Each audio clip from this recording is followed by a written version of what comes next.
Como vai, meu espectador aqui do YouTube? Hoje nós vamos falar aqui no Entre Colunas sobre a história da maçonaria. Então, se liga aí.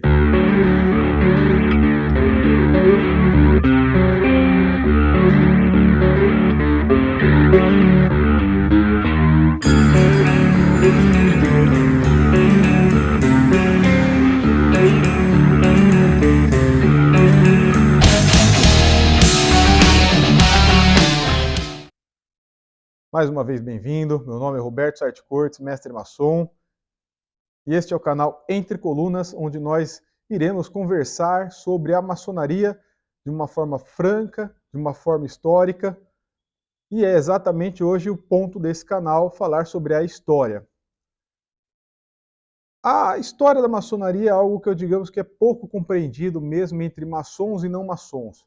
Por quê? Porque, afinal de contas, está sujeita a diversas lendas, mitos, não há muitas fontes históricas confiáveis, muitas fontes históricas, inclusive, se contradizem, né?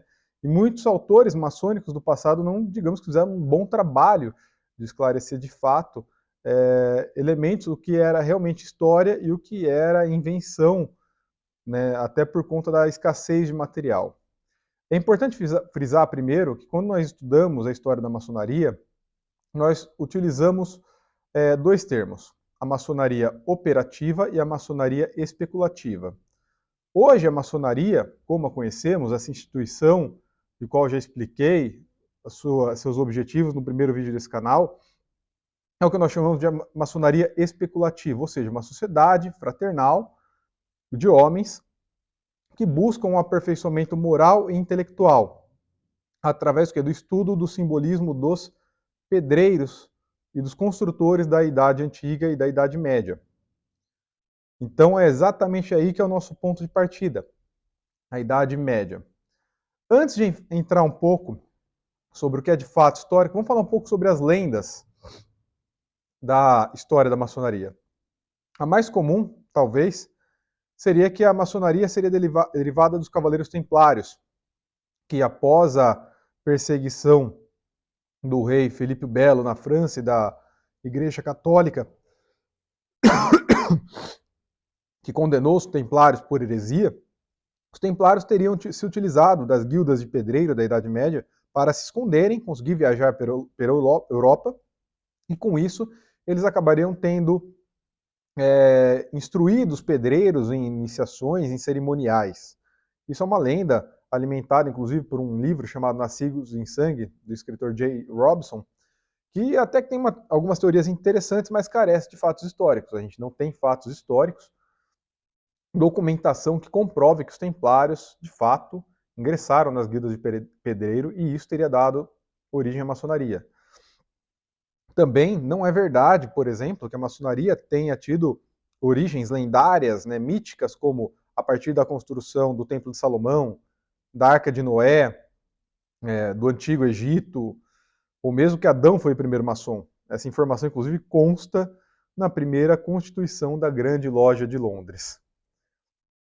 A verdade é que o que nós temos de comprovação histórica é que a maçonaria, de fato, surgiu das guildas de pedreiros da Idade Média. Então, só para contextualizar aí, você que está me escutando, o que eram guildas, né? Guildas eram associações profissionais, né, que surgiram na Idade Média e que tinham como objetivo fazer hoje o papel que, por exemplo, o CREA ou o CAL fazem de regulamentar a profissão e também o papel que é de ensino. Eram as guildas que iniciavam as pessoas no ofício. Então, a gente tinha o quê? Guildas de pedreiros, que é o enfoque aqui, mas também tinha as guildas de tecelões, latoeiros, ferreiros, enfim, diversas profissões. Essas guildas tinham características muito interessantes. Primeiro que era uma das poucas formas de ensino, ainda que não bem formal, mas disponíveis na Idade Média. Então, um aprendiz que adentrasse numa guilda, ele ia ser alfabetizado, ainda que de uma forma relativamente precária, mas ele teria um mínimo de instrução, diferente da grande maioria da população, que na época era analfabeta. Ele teria ali noções de geometria, no caso das guildas de pedreiro, né? Teria noções de aritmética, E ele iria conviver durante um tempo com o mestre, né, trabalhando no ofício, sem receber salário, mas sendo mantido pelo seu mestre, né, pelos companheiros da guilda, até que ele fosse elevado ao status de companheiro, ou seja, quando ele tivesse na plenitude de suas capacidades profissionais. Uma vez que ele, estando na plenitude das capacidades profissionais, ele recebia o quê? Sinais, toques e palavras para se fazer reconhecer como um profissional. É importante frisar que os pedreiros, inclusive eram muitas vezes chamados de pedreiros livres, né, Freemasons, porque era uma das poucas profissões que transitava, viajava pela Europa, numa época que as viagens eram muito difíceis, muito restritas. Então, sinais, toques, palavras e o sentido de fraternidade auxiliavam que o pedreiro pudesse sair, por exemplo, de Londres para ir até a França para poder buscar a construção de um novo trabalho, de uma catedral, enfim. Com os sinais, toques, palavras, ao longo do caminho, chegando no local destino, ele poderia mostrar que ele era um pedreiro, um membro da guilda, e com isso ser aceito ou receber ajuda. Outro ponto muito interessante das guildas, que é uma tradição que nós carregamos até hoje, é a ajuda fraterna. Como eu falei, se um pedreiro viesse a falecer, por exemplo, os seus companheiros seriam responsáveis por cuidar de seus filhos e da sua viúva, até que seu filho tivesse idade para entrar na guilda, né? E uma vez que ele se tornasse um pedreiro completo, um companheiro, ele iria aí tocar a própria vida, a própria família. Mas enquanto isso, era obrigação dos membros do ofício cuidar das viúvas e dos órfãos. As guildas também tinham um papel de regulamentação de classe, como eu falei. Eram elas que estabeleciam o quê? Honorários, condutas profissionais, impostos e taxas, enfim. Era uma universidade, era um conselho de classe e era uma associação fraternal de ajuda também. Características essas que ainda fazem parte das tradições maçônicas até os dias de hoje. Como nós sabemos tudo isso? Isso são fatos históricos que estão em documentos chamados Old Charges, ou Antigos Deveres. Eu não vou citar a lista aqui dos Old Charges por completo, mas existem vários e vários manuscritos, você pode dar uma procurada aí na internet. O mais antigo deles é a Carta de Bolonha, de 1248, na Itália. Essa carta, já do município de Bolonha, retrata as funções sociais da guilda, as relações entre os pedreiros e até mesmo os códigos de conduta que eles deveriam ter na vida deles fora do canteiro de obras. Também é importante notar que os pedreiros se reuniam em lojas, ou do inglês lodges. Lodge significa o quê? Acampamentos, assentamentos ou tendas, né? Ou seja, o que nós chamamos de loja é uma aliteração, né? Uma portuguesação do inglês lodge. Isso existe também em outros idiomas, no francês, no italiano, mas convencionou o termo loja. Não, nós não vendemos nada nas lojas, mas é como nós chamamos o que? A confraria, a organização dos pedreiros unidos, as reuniões em loja, do assentamento. Outro ponto muito importante das guildas, e que é característico até hoje da maçonaria especulativa, é que eles eram muito religiosos. Na época, obviamente, existia o domínio da Igreja Católica e do cristianismo como religião. E todos os trabalhos das lojas, dos pedreiros da Idade Média, eram sempre precedidos de uma prece e finalizados com uma prece. Muitas vezes, após as reuniões das lojas, ou final do dia do trabalho, esses profissionais se organizavam aí e faziam um banquete, né, para celebrar o sucesso de uma empreitada, o dia de trabalho, ou alguma comemoração de algum santo, enfim. Mas uma tradição também que a maçonaria atual herdou das guildas de pedreiro. Então reparem, o documento mais antigo que temos da maçonaria é de 1248. Historicamente falando, nós sabemos que as guildas vão ter início aí, o sistema de guildas, no século XI. Ele vai perdurar durante toda a Idade Média, a época do Renascimento, e vai entrar em declínio na Idade Moderna com o início da produção industrial.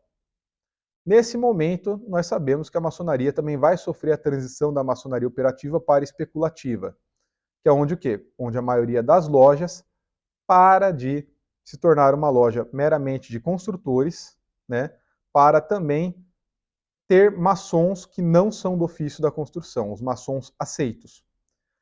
A questão dos maçons aceitos e dessa transição da maçonaria não foi assim, a partir de um determinado ponto ocorreu a transição. Não, ela começa gradualmente. Tanto que no documento mais antigo que nós temos da maçonaria, das guildas de pedreiro, 1248, no caso é um anexo de 1277 ou 72, se não estou enganado, na Carta de Bolonha, já registrava membros que não eram pedreiros como participantes da loja, do sistema. Existiam o quê? Membros da igreja, do clero, nobres, se eu não me engano, escrivões ou contadores desse meio. Não sabemos por que essas pessoas estavam iniciadas, filiadas junto às guildas de pedreiros, mas eles estavam lá. Poderiam ser, às vezes, pessoas que estavam dando suporte. Por exemplo, para um pedreiro construir uma catedral era necessário um conhecimento mínimo de teologia, né? Ou então, um escrivão seria necessário, por exemplo, para fazer contratos, cadastrar insumos, cartas pedindo materiais, enfim. Os nobres poderiam ser financiadores. É fato que, com o tempo, as guildas de pedreiros começaram a acertar nas lojas cada vez mais membros que não eram da arte da construção. Isso se intensificou no Renascimento, né, no século XVII, muito, até que, em um determinado momento, eles se tornaram, os maçons aceitos, que não eram do ofício da construção, se tornaram a maior parte. E aí a gente tem o nascimento da maçonaria especulativa. Esse é um vídeo que vai se dividir em duas partes, não vou entrar agora sobre os detalhes do nascimento da maçonaria especulativa, mas antes de finalizar, colocar mais um ponto que eu esqueci de falar sobre os Old Charters. Além dos códigos de conduta, honorários, padrões de qualidade, enfim, eles também apresentavam lendas para destacar a importância do ofício. Por exemplo, um dos Old Charters mais antigos, o Poema Regius, ele fala, por exemplo, da importância da geometria como uma ciência sagrada. Afinal, eram poucas pessoas que dominavam a geometria. Eles consideravam de fato sagrado pela importância da geometria para a construção até hoje. Além disso, por exemplo, muitos desses old charts acabam trazendo heranças míticas ou lendárias para a maçonaria, como, por exemplo, da Arca de Noé ou mesmo da Torre de Babel. Obviamente, não há comprovação histórica dessas origens. Novamente, eram que lendas e mitos com o intuito de enobrecer o ofício da construção. O ofício tinha que se tornar atrativo para que um aprendiz resolvesse fazer parte dele. Era necessário ter uma história, uma raiz para que a pessoa que trabalhava naquilo se sentisse mais importante, tivesse uma realização profissional. Olha, estou aqui fazendo um trabalho que foi precedido pelos construtores da Torre de Babel. Imagine a grandeza disso. Então é basicamente isso. A maçonaria vem das guildas de pedreiro. Às vezes a gente pensa, poxa, mas a história dos templários é tão interessante, mas seria tão mais legal, talvez, se fosse do Antigo Egito, de fato? Talvez. Né? Mas nem sempre, às vezes, a realidade é tão legal quanto a fantasia. Mas quando a gente estuda a fundo e a gente vê as semelhanças, né, entre as tradições adotadas na maçonaria especulativa, que vem desde a origem operativa, coisa com pelo menos aí 800, 900 anos de idade, nós temos aí uma carga histórica muito grande. Eu, pelo menos, da minha parte, eu me sinto muito orgulhoso de participar dessas tradições e carregar elas comigo. Então, espero você aí continuando assistindo os vídeos desse canal. Se você gostou, compartilha, curta, comenta. Aceito críticas e sugestões, inclusive sugestões para novos vídeos futuros. Daqui a 2 semanas eu vou fazer a parte 2 desse vídeo, no qual eu vou falar sobre a história da maçonaria especulativa. Um abraço e que o grande arquiteto fique com você.